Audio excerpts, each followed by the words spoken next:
8 tahun sejak kiamat, keluarga ini bertahan hidup dengan memakan kulit kayu. Namun ketika anak laki-laki itu sedang mengupas kulit kayu, ia menoleh ke belakang dan terkejut.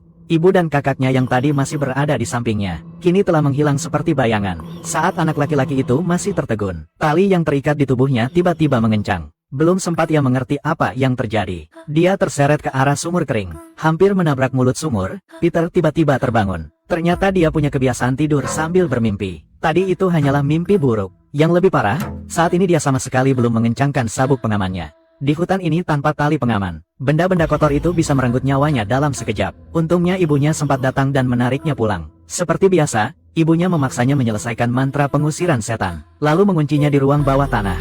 Dengan tatapan ganas seolah melihat monster, Peter begitu ketakutan sampai hampir mengompol. Tapi ibunya sama sekali tidak peduli, baru melepaskannya setelah ritual pengusiran setan selesai. Tapi saat itu Peter sudah mengompol. Peter merasa sangat malu. Sejak saat itu, Peter semakin ingin meninggalkan rumah ini. Dia merasa ibunya sudah gila.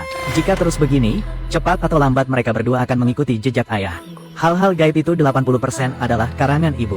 Kebohongan untuk menakut-nakuti mereka. Yang Peter tidak tahu adalah, ibu sedang berdiri di luar pintu, mendengar semuanya dengan jelas. Keesokan harinya, ibu mengeluarkan kamera yang sudah lama tersimpan. Dia ingin berbaikan dengan Peter. Dia menjelaskan cara menggunakan kamera itu kepada kedua anak laki-lakinya, mengatakan bahwa itu adalah harta karun sebelum kiamat. Hanya tersisa satu roll film terakhir, meminta mereka berpikir baik-baik sebelum memotret. Barang langka ini langsung membangkitkan minat kedua bersaudara itu. Peter untuk sementara melupakan dendamnya pada sang ibu. Tak disangka, ucapan ibu selanjutnya justru membuatnya langsung marah. Ibu bilang persediaan makanan di rumah sudah habis, jadi harus menyembelih anjing peliharaan mereka selama bertahun-tahun ini.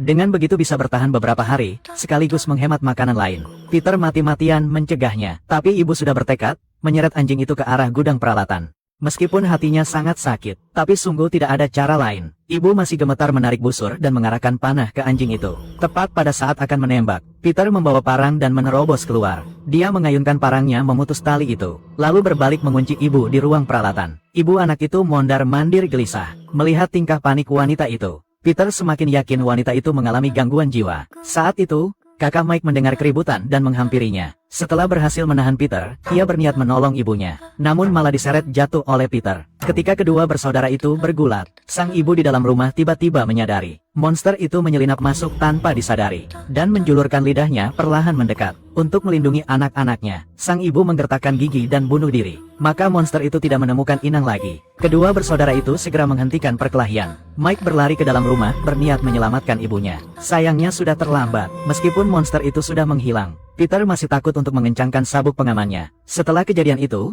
Mike murung sepanjang hari. Peter terpaksa memikul tanggung jawab menafkahi keluarga. Untuk mencari makanan demi bertahan hidup, dia menyambung 3 tali menjadi 1 tali panjang. Bersiap pergi lebih jauh untuk mencari kebutuhan pokok. Tak disangka, dia terus berjalan dan berjalan, sampai di jalan raya yang belum pernah kulihat. Melihat permukaan jalan yang keras di bawah kakinya, Peter berpikir ini mungkin dunia luar, yang pernah disebutkan ibunya. Dia mempertaruhkan nyawanya untuk meminta bantuan, tapi berteriak sampai serak pun tidak ada yang menjawab. Tepat saat dia putus asa dan berbalik, tiba-tiba muncul seorang turis ransel yang berpakaian sangat modis. Mengaku datang untuk berwisata, bilang mendengar teriakan minta tolong jadi sengaja datang untuk melihat. Peter mendengar itu, mulai curiga dunia luar. Mungkin tidak menakutkan seperti yang ibunya katakan, tapi karena sudah bertahun-tahun dicuci otak, membuatnya tidak berani sembarangan percaya pada orang asing ini. Orang itu membuka ranselnya dan berkata ingin berbagi makanan dengan mereka.